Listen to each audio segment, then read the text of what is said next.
Hey guys, so it's like 11 p.m. I forgot to read Just Mercy, and I have to read like 100 pages in today and tomorrow. So I'm just recording myself to keep accountability. So yeah, I'll just start from page 206. Yeah, I'll just be reading Just Mercy to you. It's actually a pretty interesting book. It's about this lawyer, and he's trying to stop the execution of an innocent black man. It's kind of like To Kill a Mockingbird, but it's very sad.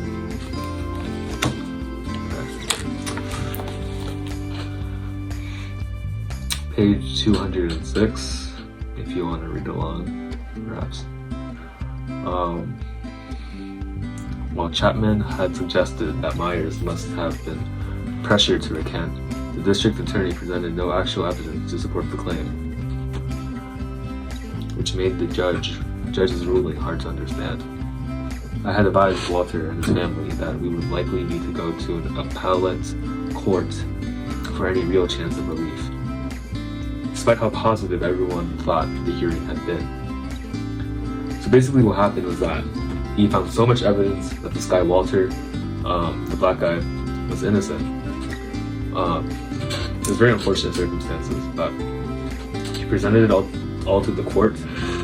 But since it's all racist wherever they are, Alabama,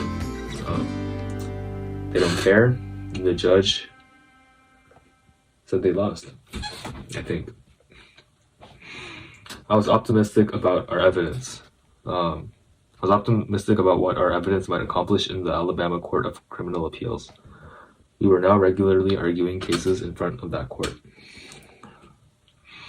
Following my first McMillian argument, we had filed almost 24 death penalty appeals, and the court was starting to respond to our advocacy. We had won 4 rehearsals in the death penalty in 1990, 4 more in 1991, and by the end of 1992, we'd won relief for another 8 death row prisoners. The court frequency complained about being forced to order new trials or grant relief, but nonetheless ruled in our favor. In a few years, some of the appellate court judges would be attacked and replaced in partisan judicial elections by candidates who complained about the court's rulings in death penalty cases. And when they refused, we were having success getting the Alabama Supreme Court and federal courts to grant relief. Based on this recent experience, I thought we would win relief for the McMillian on appeal. Even if the court was unwilling to rule that Walter was innocent and should be released, the withholding of the exculpatory evidence was extreme enough that the court would have a hard time avoiding the case law requiring a new trial. Nothing could be assured avoiding the case law requiring nothing could be assured, but I explained to Walter that we were only just now getting to a court where our claims would seriously be considered.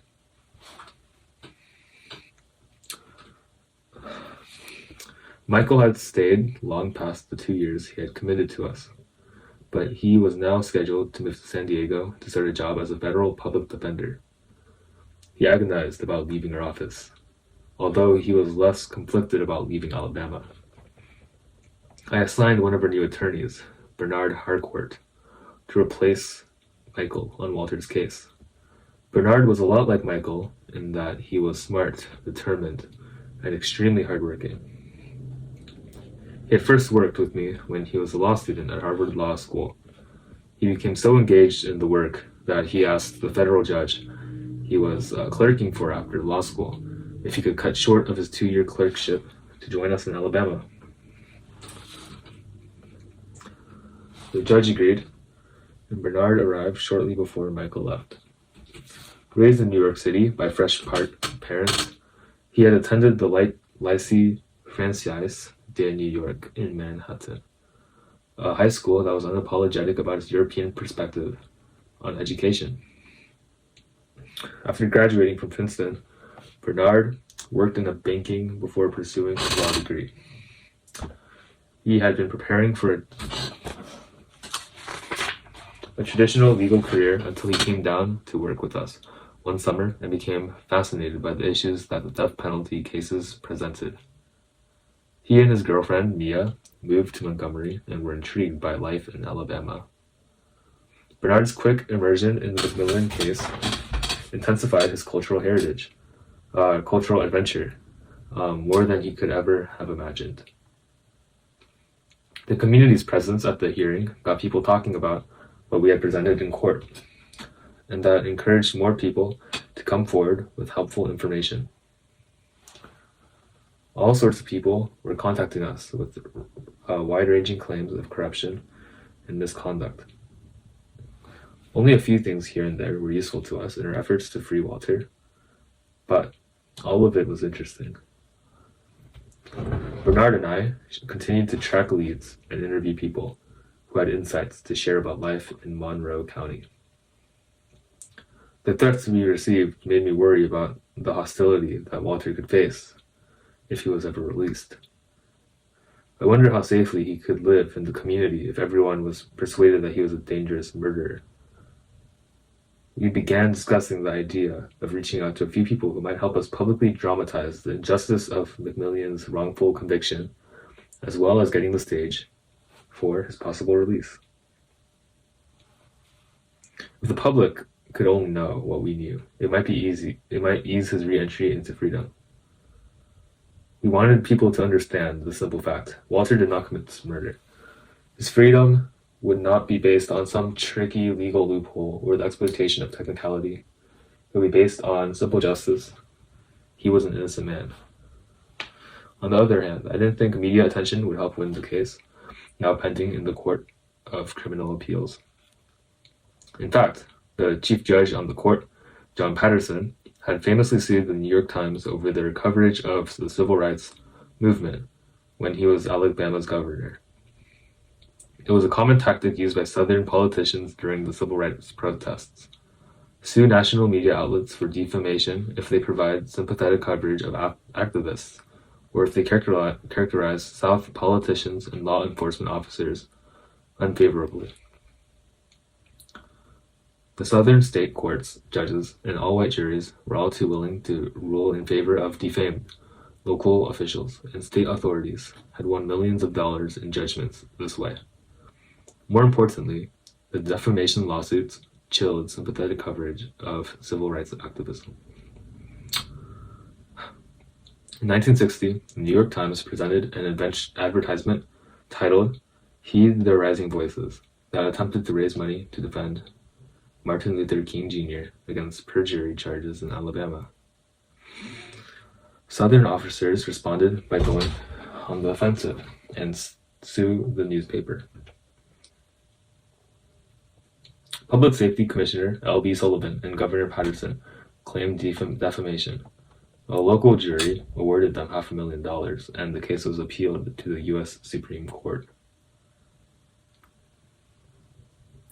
In a landmark ruling, New York Times versus Sullivan changed the standard for defamation and libel by requiring plaintiffs to prove malice, that is, evidence of actual knowledge on the part of the publisher that the statement is false. The ruling marked a significant victory for freedom of the press and it liberated media outlets and publishers to talk more honestly about civil rights protests and activism. But in the South, it generated even more contempt for the national press, and that animosity has lingered beyond the civil rights era. I had no doubt that the national press coverage of Walter's case would not help our cause at the Court of Criminal Appeals.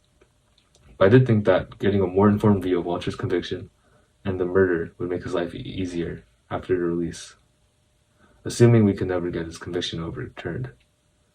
He felt that we had to take our chances and get the story out. I was concerned about the inability of people in the local community to get a fair picture of what was going on. Aside from the hostility we feared we would face if Walter was released, he would face hostility. We were worried about what would happen if a new trial was ordered. All of the prejudicial media coverage would make a fair trial nearly impossible. The local press in Monroe County and Mobile had demonized Walter, and had defiantly maintained that his conviction was reliable and his execution necessary. Local papers had painted Walter as a dangerous drug dealer who had possibly murdered several innocent teenagers. Monroeville and Mobile newspapers freely printed assertions that Walter was a drug kingpin, a sexual predator, and a gang leader. When he was first arrested, local headlines emphasized the absurd sexual misconduct charges involving Ralph Myers. McMillian charged with sodomy was a common headline. In covering those hearings, the Monroe Journal focused on the danger Walter posed. Those entering the courtroom had to pass through a metal detector, as has been the case throughout the court proceedings against McMillian, and officers were stationed throughout the courtroom. Despite all the evidence presented at our hearing showing that Walter had nothing to do with the Pittman murder, the local press invoked the case to scare up more fear about Walter. Convicted slayer wanted in East Bruton murder was an early headline in the Bruton paper. Rhonda wasn't the only girl killed was the headline in the Mobile Press Register after our hearing. The Mobile paper reported, after the hearing, Myers and McMillian were part of a burglary, theft, forgery, and drug smuggling ring that operated in several countries in South Alabama, according to law enforcement officers. McMillian was the leader of the operation. From his focus on his pre-trial placement on death row to the extra security surrounding his court appearances, the narrative in the press was clear. This man was extremely dangerous. At this point, people seemed uninterested in the truth surrounding the crime. During most recent hearing in Baldwin County, the state's local supporters walked out of the courtroom rather than hear the evidence that supported Walter's innocence. It was risky, but we hoped that national press coverage of our side of the story would change the narrative. A Washington Post journalist, Walt Harrington, had come to Alabama to do a piece on her work a year earlier and heard me describe the McMillian case. He passed that information to a journalist, friend of his, Pete Early, who contacted me and became immediately interested.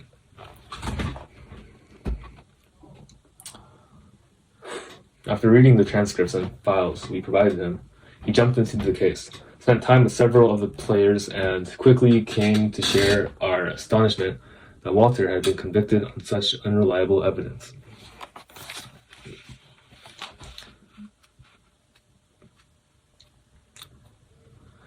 Dang, this chapter is so long, bruh.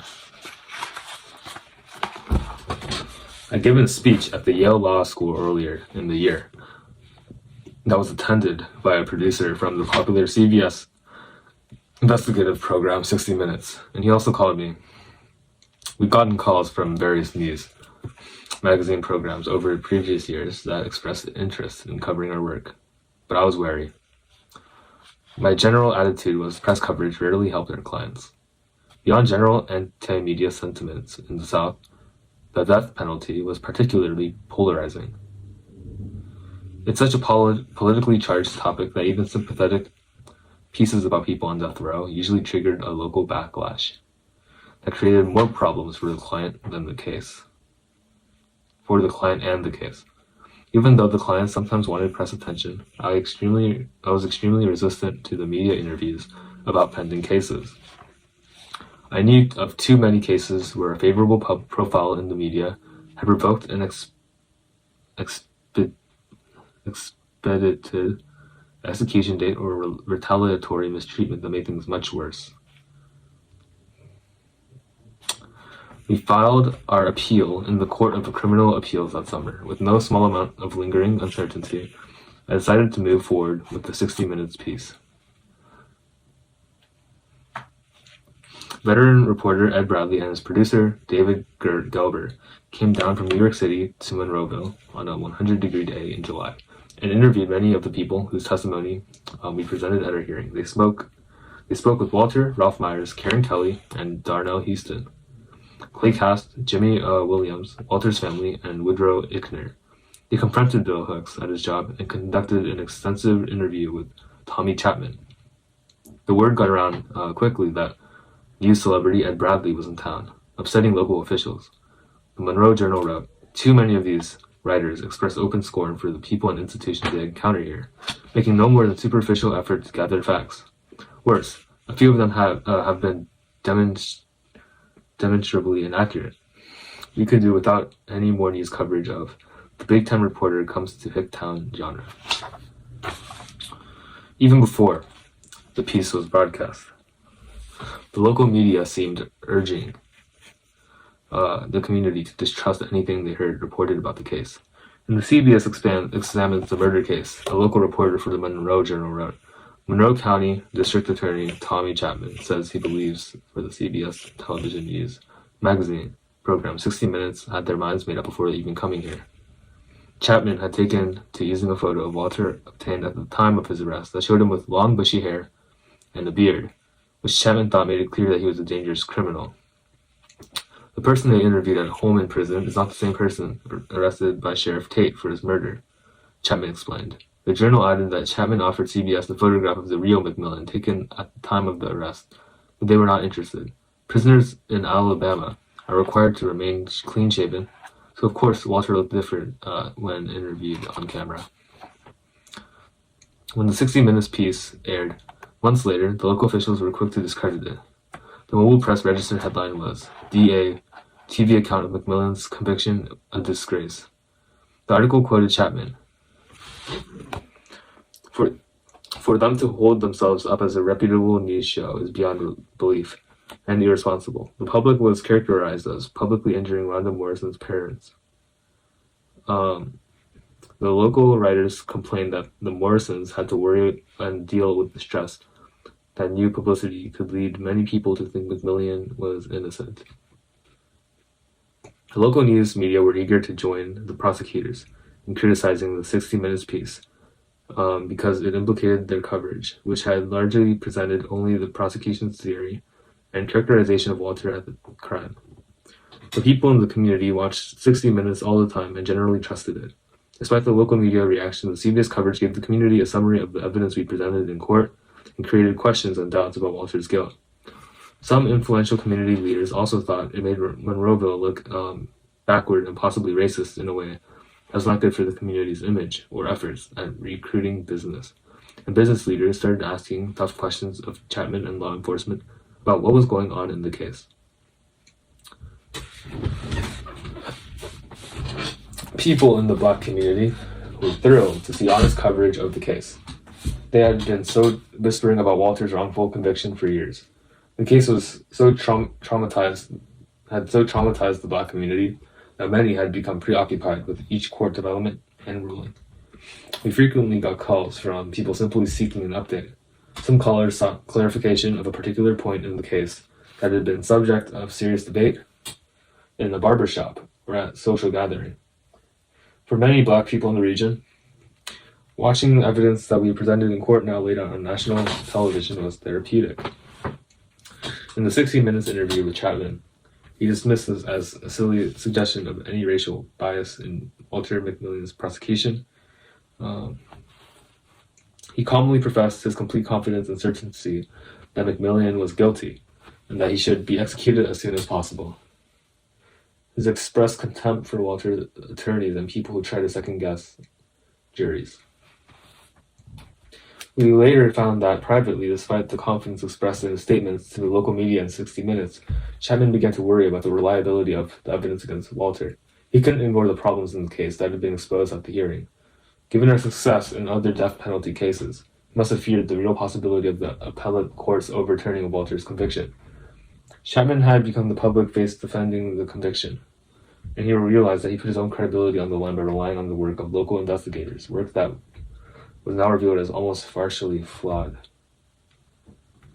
Chapman called Tate, Eichner, Benson together shortly after the hearing and expressed his concerns. When he asked the local investigators to explain the contradictory evidence we had presented, he wasn't impressed with what he heard. Not long after that, he formally asked the ABI officials in Montgomery to conduct another investigation into the murders to confirm Mr. McGillion's guilt. Chapman never informed us directly about the news investigation, even though for over 2 years we had sought just such a re-examination of the evidence.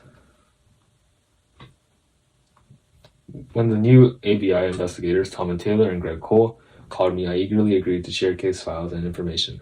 After reading them, I was even more hopeful about what might come out of the investigation. They most seemed like no-nonsense, experienced investigators who were interested in doing credible and reliable work.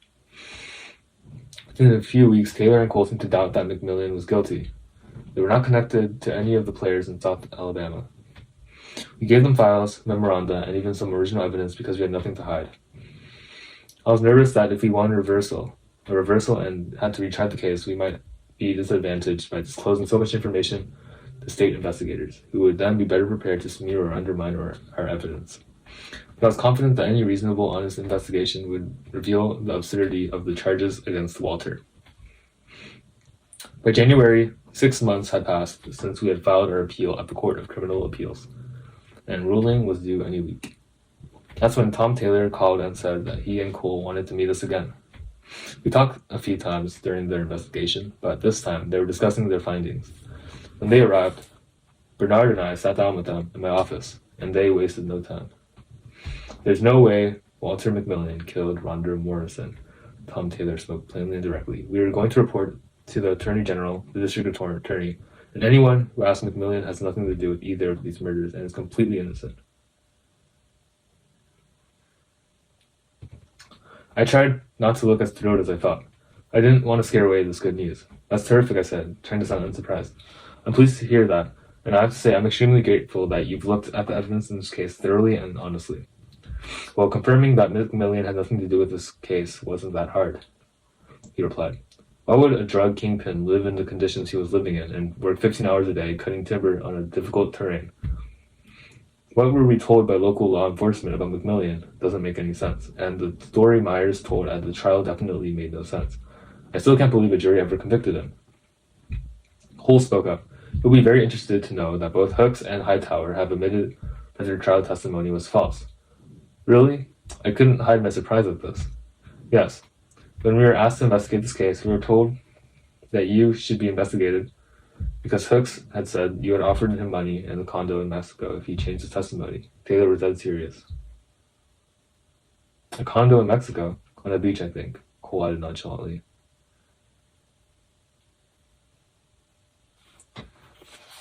Wait, me? I was going to give Bill Hooks a beach condo in Mexico if he changed his testimony against Walter? It was difficult to contain my shock.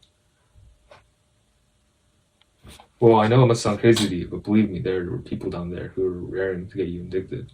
When we talked to Hooks, it didn't take very long before he not only acknowledged that he'd never spoken to you, and that you had never bribed him, but he also admitted that his trial testimony against McMillian was completely made up.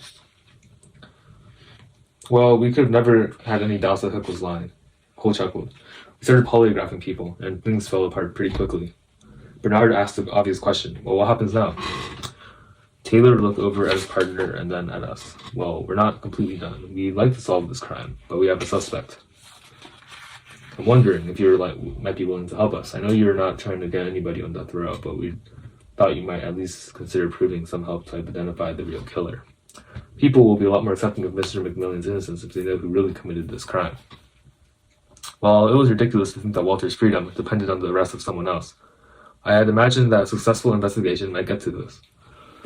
And I couldn't dispute that even if an ABI investigation cleared Walter, people would still think he'd gotten away with murder until the actual criminal was identified. We'd had long ago concluded that the finding of the real murderer might be the most effective way to free Walter, but without the power and authority of law enforcement officers, we were limited to what we could discover. We had a strong theory. Several witnesses had told us that around the time of the crime, a white man had been seen leaving the cleaners. We had learned that before her death, Rhonda Morrison had been receiving menacing calls and that there was a man who had been avidly and inappropriately pursuing her, stopping by unannounced at the cleaners, maybe even stalking her. We had not initially been able to identify the strange man, but we did have our suspicions. We had been contacted by a white man who seemed intensely interested by the case. He would call wanting to talk at length about what we were investigating. He would hint at having information that could help us, but he was coy and slow to share anything concrete. He repeatedly told us that he knew that McMillian was innocent and that he would help us prove it. Eventually, after several calls and hours of conversation, He claimed to know where the murder weapon, which had never been recovered, might be located. We tried to get as much information out of him as we could. We also checked his background. He told us that he had some conflicts with another man in town, and that the more he talked, the more he blamed this other man for the shooting of the death of Morrison. When we investigated this theory, we weren't impressed. The other man didn't match the eyewitness descriptions of the person seen leaving the cleaners, and he didn't have our caller's history of stalking, violence against women, and the preoccupation with the Morrison murder. We began to think that our caller could be the person who had murdered Rhonda Morrison. We had dozens of phone conversations with him, and had even met him a couple of times. We were less and less convinced that the man he was accusing of committing the crime was involved. At some point, we asked him some direct questions about where he was on the day of the murder, which must have alarmed him because we heard from him less often after that. Before I could tell any of this to the ABI investigators, Taylor said, "We think you may have interviewed our suspect and may have collected a bit of information from this guy. We're hoping you might allow us to have access to that information and those interviews." He named their suspect. I told them that we would give them access to the information we had collected. None of it was protected by attorney-client privilege. We had never represented this man or obtained anything confidentially. I told Taylor and Cole to give us a few days to organize information, and then we would turn it over. "We want to get Walter out of prison as soon as possible," I insisted. "Well, I think the Attorney General and the lawyers would like to maintain the status quo for a few more months until we can make the arrest of the actual killer." "Right, but you do understand that the status quo is a problem for us. Walter has been on death row for nearly 6 years for a crime he didn't commit." Taylor and Cole looked at each other uncomfortably. Taylor responded, "We're not lawyers, so I can't really understand where they're coming from. If I was in prison for something I didn't do and you were my lawyer, I hope to hell you get me out as soon as you could." When they left, Bernard and I were very excited, but we remained troubled by this plan to maintain the status quo.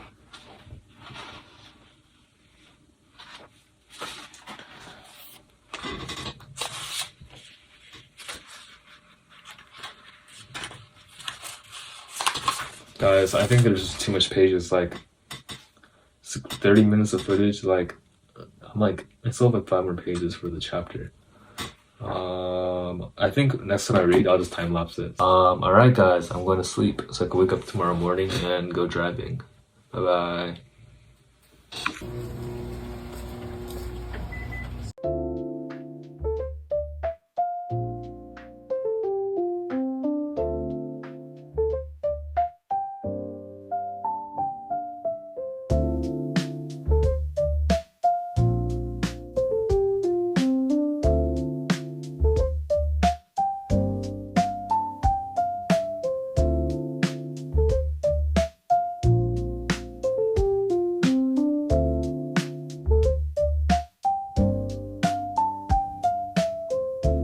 Hey guys, I've been reading Just Mercy. About 50 more pages to go before I finish the book. I have to read it all by tomorrow. The plan is 1 more chapter tonight, and then I read the last one tomorrow before class for the discussion. Wish me luck. I'll read it on time-lapse because I'm not going to be recording another 30-minute video or not even to finish 1 chapter. So yeah, that's what I did today.